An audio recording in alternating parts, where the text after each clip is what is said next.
Good morning, students. Once again come to chemistry class, right? See, the last lecture 7 in the previous class we have discussed about regarding what postulates of the Bohr's model, and also given you Bohr's explanation for the hydrogen spectrum of an atom. What are the postulates of this Bohr's model of an atom? I told you, according to Bohr's model, electron revolves around the nucleus in a certain fixed closed circular paths called as stationary states or orbits, but without emitting any energy. Without emitting any energies. Okay? Right. Then second postulate, as I told you, as long as electron revolve around the nucleus in a circular orbits, neither it lose energy or it gains energy. Okay? Right. And the stationary states or the orbits nearer to the nucleus have lower energy, and farther from the nucleus have higher energy.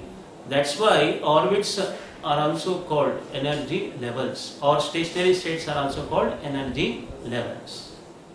Then, when does the electron lose energy? See, electrons lose energy when they jump from higher orbit to lower orbit, and they absorb energy when they jump from lower orbit to higher orbit. Okay, so that's why the difference in energy is given by delta E is equal to E2 minus E1. E is equal to h into nu, where h is Planck's constant and nu is the frequency of radiation. Frequency of radiation. Like this I told you, first 4 postulates, then 5th postulate he has done wrong. What is that? The angular momentum. The angular momentum of electron is, it is integer multiple of n into h by 2 pi, where n is any integer taking numbers from 1, 2, 3, 4. If n is 1, k shell, n is 2, l shell, n is 3, m shell, n is 4, that is n shell. Like this k, l, m, n accordingly. Right? That means the angular momentum of electron is quantized. Quantized in the sense the revolution or revolving the electrons around the nucleus, right? Around the nucleus in circular orbit is possible only when it is integer multiple of n into h by 2 pi. Otherwise not possible. Okay. Like this 5th postulate he has given. I told you in the yesterday class only, this will be asked for 3 marks student. 3 marks for theory. Very important. Write the important first 4 postulates of the Bohr's model of an atom. Right. Now, yesterday itself I told you also what are the merits or advantages, okay, or evidences in favor of this Bohr's model. Let us in detail will go. Merits of Bohr's model. Merits of Bohr's model of an atom, or advantages, you can also tell advantages or merits or evidences. Okay, evidences in favor of Bohr's model of an atom. What are the advantages? First one, Bohr's model can explain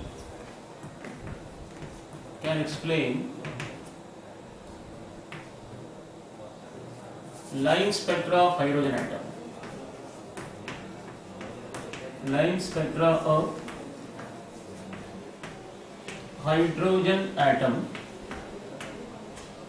and hydrogen-like ions. Hydrogen-like ions. What are those? That is He plus, Li2 plus, Ve2 plus. Okay. Right. Then, secondly, the Rydberg constant value. Rydberg constant value. The Rydberg constant value calculated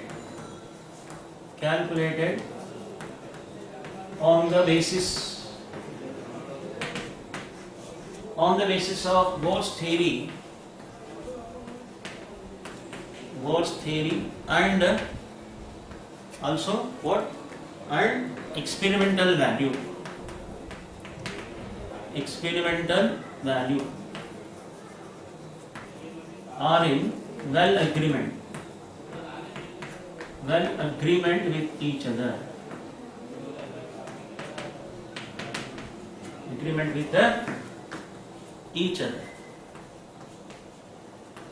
Okay, then third, not only the Rydberg constant value, even the wave number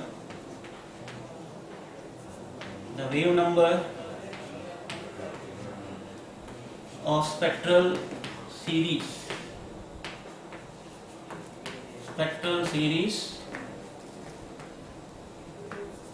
calculated on the basis of Bohr's theory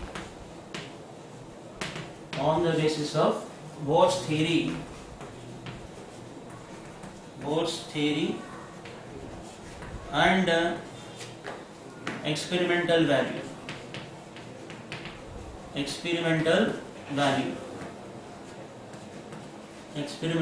value are in well agreement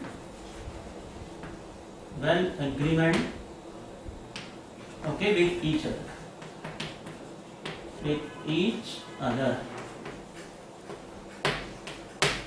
These are the first three advantages. What are the advantages? Bohr's model can explain the formation of spectra, that is line spectra of hydrogen atom and hydrogen-like ions, especially helium plus, Li2 plus, lithium dipositive ion, and beryllium, that is tripositive ion, Be3 plus. That means containing only one electron, right? And Rydberg constant value, as I told you, it is 1.09678 into 10 raised to 7 per meter, or minus 2.18 into 10 raised to minus 18 joules per atom. That calculated value on the basis of Bohr's theory and experimentally calculated value, they are matching each other. They are well agreement with each other. Even not only that, even the wave number, the energy, the wave frequency, right, all calculated on the basis of the Bohr's theory and experimental value are in well agreement with each other. These are the three main important merits of the Bohr's model. Not only this, even another very important, yesterday I told you, what are those? That is the energy of nth Bohr orbit and radius of the nth Bohr orbit. They are calculated, even they are calculated by using this Bohr's model. Fourth one, the energy of nth Bohr orbit. Okay, is given by that is En is equal to minus 2.18 into 10 raised to minus 18, okay, by n square joules per atom. And yesterday itself I told you, before this general formula is En is equal to 2 pi square m e to the power 4, okay, n square by h square. Right, this is actually the formula. Then pi is radian constant, m is the mass of electron, e is the electric charge, and n is the orbit number, and h is Planck's constant. By substituting all these values, you will get in terms of joules per atom, you can have this particular formula. That is En is equal to minus 2.18 into 10 raised to minus 18 n square joules per atom. It is for hydrogen atom. Suppose this is for hydrogen like ions, just have to multiply it by its atomic number, that is Z square. Okay, right. Then see, this can also be expressed in terms of minus 13.6 electron volts, 13.6 by n square electron volts per atom. This is in terms of electron volt, or we can also express it as En is equal to, right, minus 1312 by n square. Okay, kilojoules per mole. Kilojoules per mole. So these are the different relations by which you can calculate energy of the nth Bohr orbit, where n may be 1, 2, 3, 4 and so on up to infinity, right? So this is for hydrogen atom. Suppose it is hydrogen like ions. For hydrogen like ions,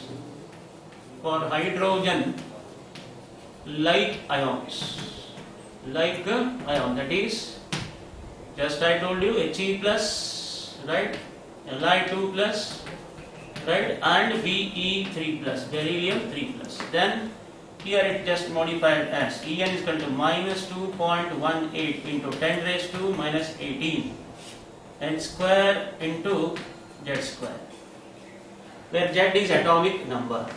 What is z? Z is atomic number of that species, right? Or En is equal to minus 13.6 by n square z square. Okay, that is electron volt per atom. 1 electron volt is nothing but 1.602 into 10 raised to minus 19 coulomb. Okay, so here En is equal to minus 1312, right, n square z square kilojoules per mole. So like this we have the formulas, right? See, this is for hydrogen like ions. For hydrogen like ions, what you have to do? Just you have to multiply by its atomic number. Everything remains the same, right? So that's about see, that is what, that is for hydrogen like ions, and this is for hydrogen atom. Since n is orbital number, or else just I will write here for hydrogen like ions, because if you don't see there, for hydrogen like ions, okay, that is, repeat, En minus 2.18 into 10 raised to minus 18, right, z square by n square, or En is equal to minus 13.6 z square n square, electron volt per atom. Okay, then En is equal to minus 1312 z square n square. Okay, that is kilojoules per mole. This is for hydrogen like ions, especially for helium, lithium and beryllium, Be3 plus. Only for these ions it is applicable, because if you are unable to see this set, that's why I written this set. This is for hydrogen atom, because n orbit number is 1, this will remain same, but if it is hydrogen like ions, compulsorily you have to multiply it by its atomic number, where Z is atomic number, right? This is for energy. See, these formulas are very, very important for CET and NEET purpose. Very important. Okay, you have to remember these standard values. Okay, right. But these derivations you study next year in PUC second year in modern physics, a complete derivation. But in chemistry, just we will assume only relations. Okay, right. Now, what is the significance of negative sign here? Nodi negative sign yadakku baritive? Simple. If you go away from the nucleus, from the center of nucleus, 1, 2, 3, 4, 5 up to infinity, energy increases, infinity, right? But when you come closer to the nucleus, from infinity to 1, energy decreases. Okay, that's why if you higher orbit to lower orbit, energy is liberated. That's why that is shown by what? Negative sign. Right? And always remember, difference in energy, very important for NEET purpose. Point to be noted for NEET. Okay? Very repeatedly asked question in the NEET. Always E3 minus E2, higher energy is greater than E2 minus, that is E1. That means difference in energy levels will be definitely E4 minus E3 E3 minus E2 and even E2 minus E1. Difference in energy levels will be greater. Right? So that's about the energy levels. This is the fourth one. In the theory, just you can write only this formula, right? These are all extra information for CET purpose and for problems. Right. Now moving on to next, that is what radius. Fifth one, lastly, the radius of the nth Bohr orbit. The radius of the nth Bohr orbit is given by, okay, the fifth one, radius of the nth Bohr orbit. Radius of nth Bohr orbit. The radius of nth Bohr orbit. First, we calculated energy. Now it's a radius. The radius of the nth Bohr orbit is given by Rn is equal to 0.0529. Okay, that is n square by z. N square by z, that is what? Nanometer, 10 raised to minus 9 meters. Or else Rn is equal to 0.529 into n square by z into, sorry, that is angstroms, that is 10 raised to minus 10. Okay. Or we can also express it as, that is Rn is equal to 52.9 n square by z. Okay, that is picometer. This is 10 raised to minus 9 meter. Okay, this is 10 raised to minus 10 meter, and this is 10 raised to minus 12 meter. And like this, you have to remember these once again formulas. If they ask you nanometer, use this. If they ask you an angstrom, you have to use this. You have to. Then if they ask you in picometer, directly you can use the formula. Okay, very important for once again CET purpose. Like this, by using Bohr's model, you can calculate not only energy of the nth Bohr orbit, even the radius of the nth Bohr orbit by using this particular formulas, where n is orbit number, taking integer value 1, 2, 3, 4, k, l, m, n, and z is once again what? Atomic number of the species. If it is hydrogen-like ions, z is 1 already. Okay, so it remains the same.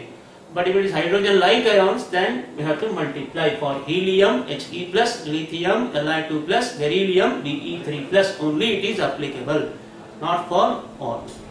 Right. This is all about merits of the Bohr's model of an atom. If they ask for theory, just write only 2 points, 2 merits and 2 demerits for 2 marks. Okay. These are all given you extra information that is useful for CET and NEET purpose. Right? Okay. Now this is about merits. Now let us go for demerits. What are the demerits? Demerits, okay, अथवा this is also called disadvantages. Disadvantages, or they are also called limitations. Disadvantages or limitations of the Bohr's model of an atom. Until now, what you studied? All the merits. By using Bohr's theory, line spectra of hydrogen atom can be explained satisfactorily, and even hydrogen-like ions. The Rydberg constant value, the wave number, the wave frequency calculated on the basis of Bohr's theory, and experimental value are in well agreement with each other. Okay, they get second and third. Fourth one, energy of the nth Bohr orbit can be calculated by using those formulas. And fifth one, lastly, energy of the nth, that is what, radius of the nth Bohr orbit can also be calculated. Okay. Now let us move on to what are the demerits or disadvantages, or that is limitations of this Bohr's model of an atom. The first limitation is the model fails to explain the spectra of elements containing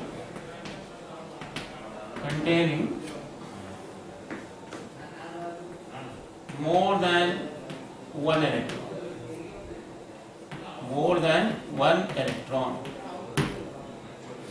It is only applicable for uni-electron system. That means the theory fails for multi-electron system. ನೋಡಿ ಒಂದಕ್ಕಿಂತ electron ಜಾಸ್ತಿ ಆದ್ರೆ ಒಂದು element ಅಲ್ಲಿ ಈ theory applicable ಆಗಲ್ಲ. It is not applicable. Only it is applicable for hydrogen atom, hydrogen like ions. I am repeating, that is hydrogen atom and hydrogen like ions. What are those? Helium plus He plus, lithium 2 plus, Li2 plus, lithium dipositive ion, and beryllium 3 plus, beryllium tripositive ion, which are containing only one electron. Completely fails for multi-electron system. This is the first demerit. Second demerit, when single line of the line spectra is observed, okay, through high magnifying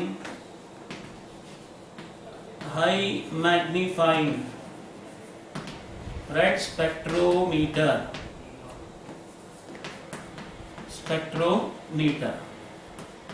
High magnifying spectrometer, number of small spaced lines are observed. That means it fails to explain what? The multiplicity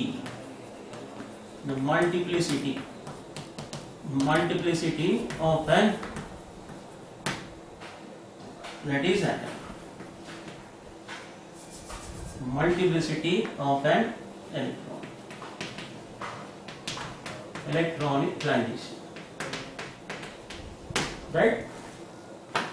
See, when single line of the spectra, that means you have observed Lyman, Balmer, Paschen bracket. In so many there is spectral lines, you observed several lines. That several line, a single line is taken, once again observed through high magnifying spectroscope. Once again, like this, one line can contain like this small closed line. This is called as what? Multiplicity. That means it is unable to explain about fine spectra of hydrogen atom. Okay, Sukshma, fine spectra of hydrogen atom. This is also the demerit.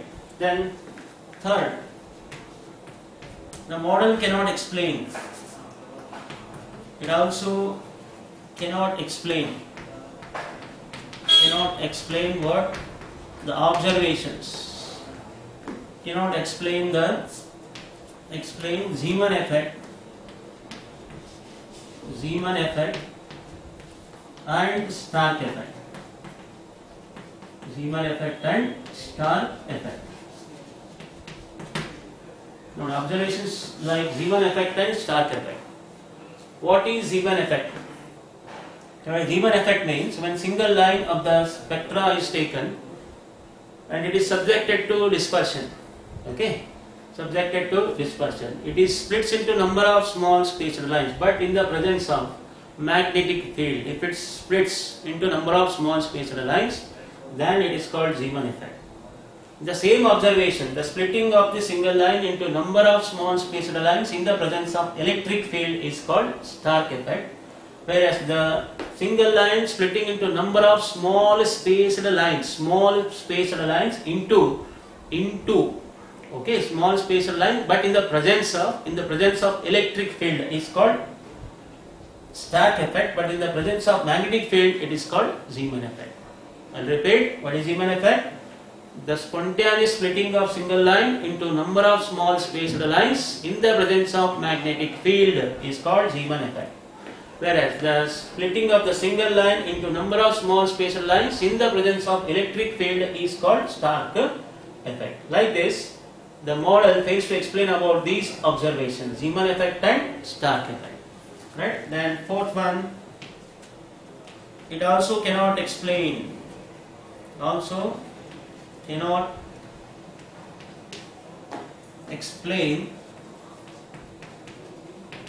the wave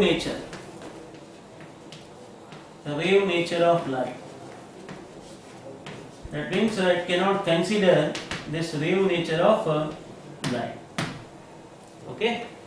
Then fifth one, it also does not give a reason why the angular momentum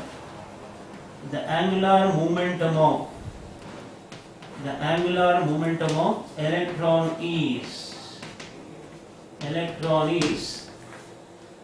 integer multiple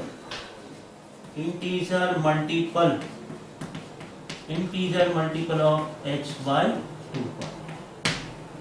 It doesn't give any reason, just he has told in a just one way, but cannot give reason why only it is integer multiple of h by 2 pi. So these are the what the postulates or demerits. Okay, and also ನೋಡಿ ಇನ್ನೊಂದಿದೆ most important ಅದನ್ನೇ ಹೇಳ್ತಾರೆ. It also cannot explain, consider. Not actually, the Bohr concept of orbit does not exhibit. That is according to Heisenberg uncertainty principle. So, okay, in that I will tell you, not here. So, these are the 5 demerits. Now, you cannot explain the line spectra of elements containing more than one. That means fails for multi-electron system. The single line, if you take and just observe through high magnifying spectrometer, number of small spacer lines are observed. That means it fails to explain about multiplicity or fine spectra of hydrogen atom. And observations like Zeeman effect and Stark effect were also not explained clearly. And also cannot explain wave nature of light, does not consider wave nature of light, and also does not give the reason why only that angular momentum of electron is integer multiple of n into h by 2 pi. These are the demerits of the Bohr's model of an atom. See, up to here, see, now we have completed very important 3 models. Atomic models, what are those? Thomson model, Rutherford model and Bohr's model. Instead of having all these disadvantages, all limitations, even till today we are accepting this Bohr's model of an atom. Why? Because it can explain stability of atom by saying that not all the time electrons lose or gain energy. It can lose energy only when it jumps from higher orbit to lower orbit, and it can gain energy only when it jumps from higher orbit to lower orbit. Okay, so that's about the completion of Bohr's postulates, merits, demerits, even the Bohr's explanation for the hydrogen spectrum of atom, line spectrum of hydrogen atom, spectrum in detail already we have discussed in the previous class. Okay, right. Now after this, now we shall enter into that is a quantum mechanical model towards quantum mechanics. Until now just we have studied wave nature.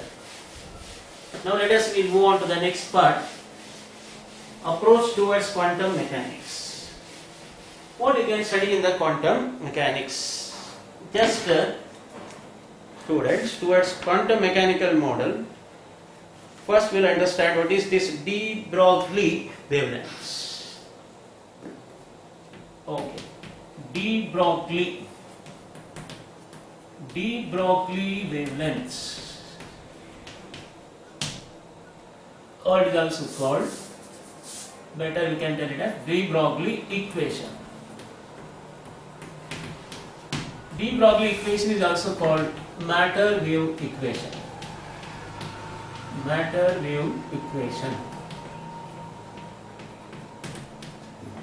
Okay, you're right. See, this de Broglie equation definition. What is this de Broglie equation? An equation or relation which relates wavelength of matter wave and momentum of a particle.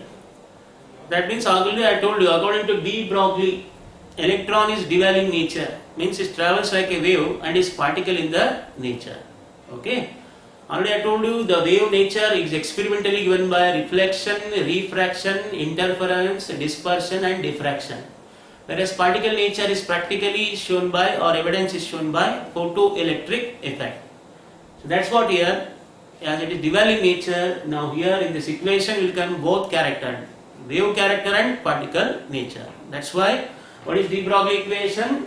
An equation which relates, what it relates?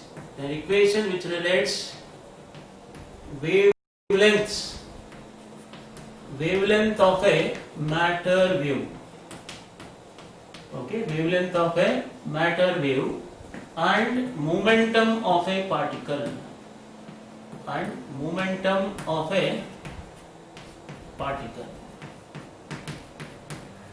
Okay, the is called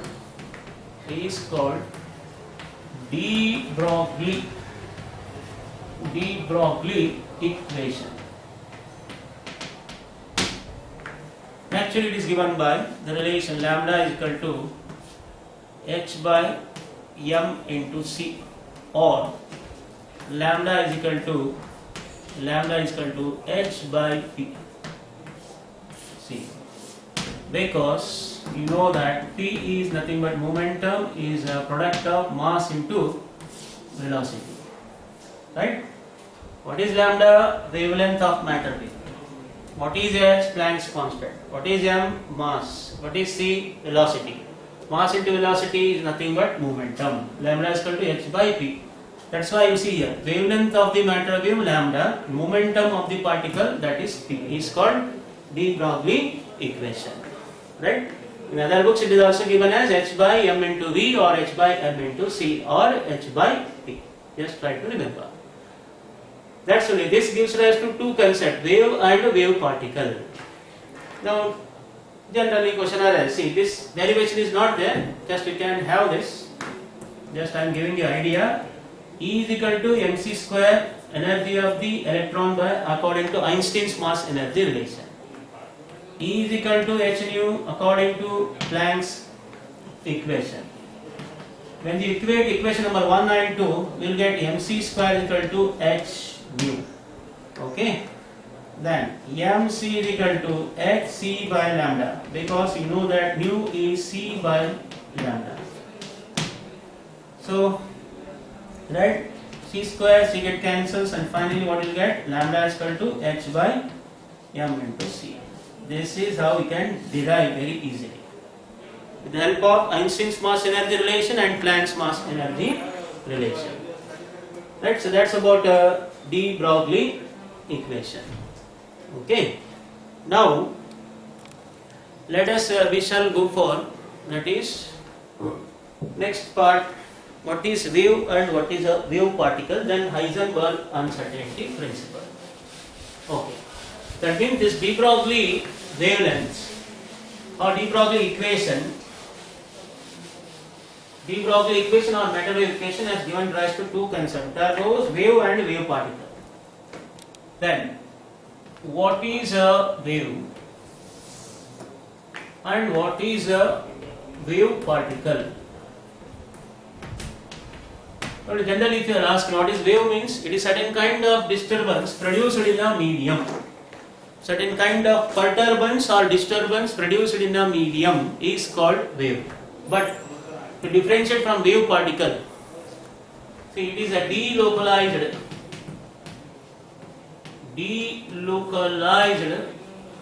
point in space. Okay, it is a delocalized point in space or delocalized in a space. But the localized point in a space, the localized point in a space or wave packet is a wave particle, because you know that energy is emitted or absorbed or is propagated in the form of what? That is small discrete bundles, or that is quanta or photons. That's only they are called as wave packets, in the form of small discrete bundles called as wave packets or quantum or photon. That's why if you localize a point in a space or it is a wave packet, is referred as wave particle, whereas delocalized point in the three-dimensional space is called wave. This is the first one. or else in general in physics also will define it as what is wave? It is a certain kind of disturbance or perturbance produced in a medium. Okay. Two waves, okay, interfere each other, means they can show interference phenomena. But two wave particles do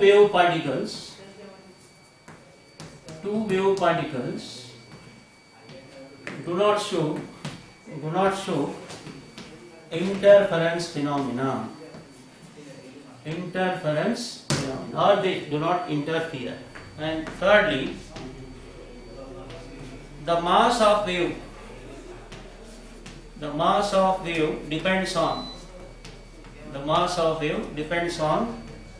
its amplitude. Okay, or we can tell energy of the wave, it depends upon its amplitude. That's energy. Energy of wave depends on its amplitude, whereas here the energy of wave particle depends on its mass and velocity.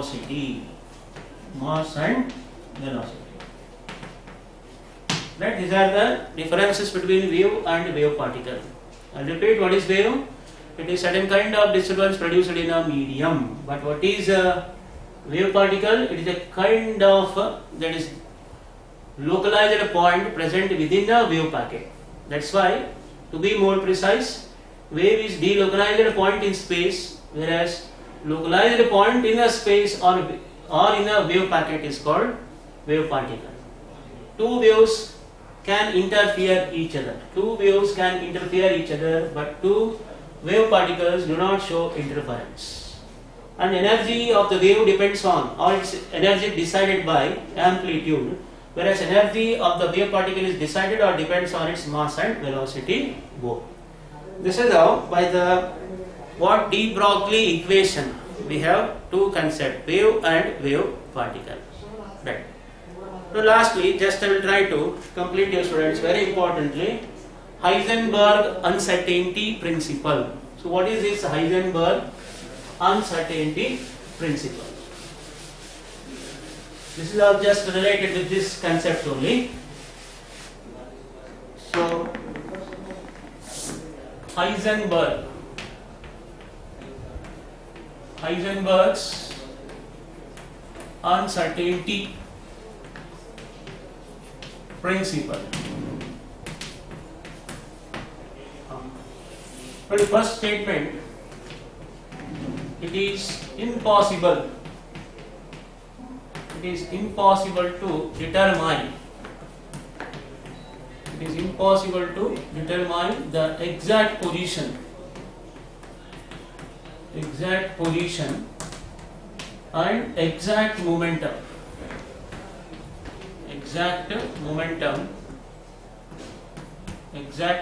of subatomic particle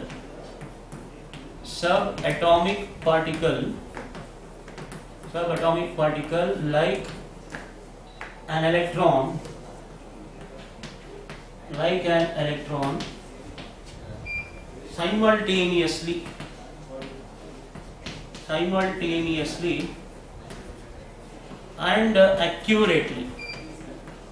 simultaneously and accurately. Okay, now a very important phenomenon. And he is a scientist who disproves Bohr's concept of orbit. He completely rules out definite trajectory of electron, definite path of electron, that is orbital. But I will try to tell you the meaning. It is impossible to determine exact position and exact momentum of subatomic particle like electron simultaneously and accurately. ನೋಡಿ, ಒಂದೇ time ಅಲ್ಲಿ ಎಲೆಕ್ಟ್ರಾನಿನ position ಮತ್ತು ಮೂಮೆಂಟಮು ಕಂಡುಹಿಡಿಯಕ್ಕೆ ಸಾಧ್ಯವಿಲ್ಲ. It is not possible. ಯಾವುದಾದ್ರೂ ಒಂದು ಮಾಡಬಹುದು. ನೋಡಿ, generally ಈಗ ನಮ್ಮ ಮನೆಯಲ್ಲಿ ಕೆಲಸ ಮಾಡೋ ಟೈಮಿಗೆ ಈಗ ಟಿವಿ ನೋಡ್ಬೋದು ಅಥವಾ ಊಟ ಮಾಡ್ಬೋದು, ಎರಡು ಎಟ್ ಎ ಟೈಮ್ ಮಾಡೋಕ್ಕಾಗಲ್ಲ. ಈಗಿನ ಜನ ನೋಡ್ತಾರೆ, ಅದು ಮಾತು ಬೇರೆ. ಬಟ್ ನೋಡಿ, ಯಾವುದಾದ್ರೂ ಒಂದು ಕರೆಕ್ಟ್ ಆಗುತ್ತೆ. ಟಿವಿ ನೋಡಿದ್ರೆ ಒಂದಾಗುತ್ತೆ, ಇಲ್ಲಾಂದ್ರೆ ಊಟ ಮಾಡಿದ್ರೆ ಆಗುತ್ತೆ. ಇನ್ನೊಂದು ಬೆಸ್ಟ್ ಎಕ್ಸಾಂಪಲ್ ನಾನು ನಿಮ್ಗೆ ಹೇಳ್ತೇನೆ. If you take a common example, ನೋಡಿ, ಯಾರಾದ್ರೂ ಈಗ ನಿಮ್ಮ ಕ್ಲಾಸ್ ನಡೆದವಂತ ತಿಳ್ಕೋರಿ. ಓಕೆ, ನೀವು ಆಬ್ಸೆಂಟ್ ಇದ್ರಿ. ನೀವು ಆಬ್ಸೆಂಟ್ ಇದ್ದ ಅವತ್ತ ನೆಕ್ಸ್ಟ್ ನಿಮ್ಮ ಫ್ರೆಂಡ್ ಮನೆಗೆ ಹೋಗಿ ನಿಮ್ಮ ಫ್ರೆಂಡ್ ತಾಯಿ ಕೇಳಿದ್ರಿ, ಮಹೇಶ್ ಎಲ್ಲಿ ಹೋಗಿದ್ದಾನೆ? ನೋಡಿ, ಮಹೇಶ್ ಅವರ ತಾಯಿ ಏನ್ ಹೇಳ್ತಾರೆ? ಮಹೇಶ್ ಎಲ್ಲಿ ಹೋಗಿದ್ದಾನೆ? ಮಹೇಶ್ ಕಾಲೇಜಿಗೆ ಹೋಗಿದ್ದಾನೆ.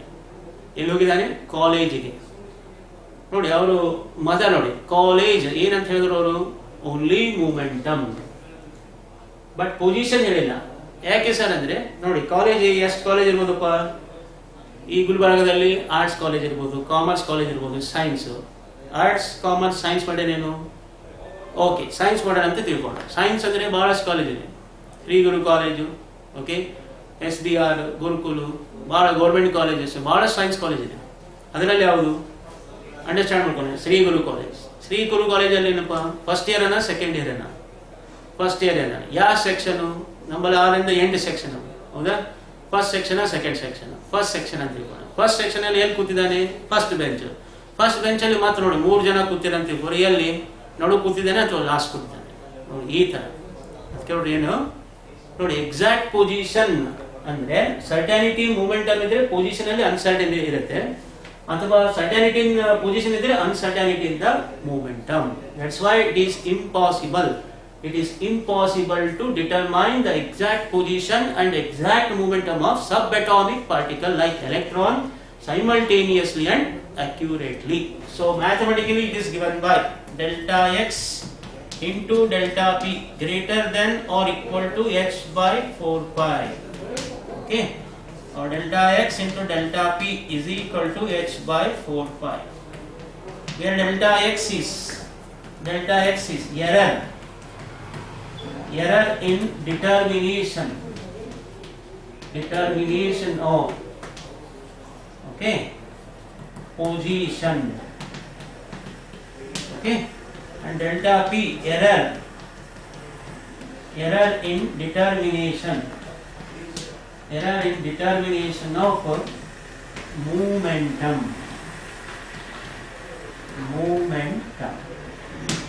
Okay, that's why delta p sometimes can be written as